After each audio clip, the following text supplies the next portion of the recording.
kafega kiradi.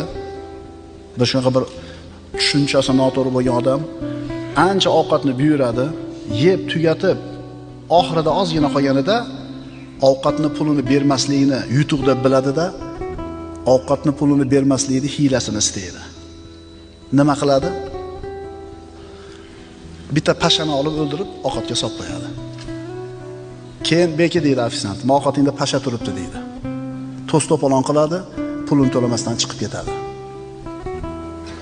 Yutdimi u? O'zini nazarida yutdi. Lekin aslida nima bo'ldi?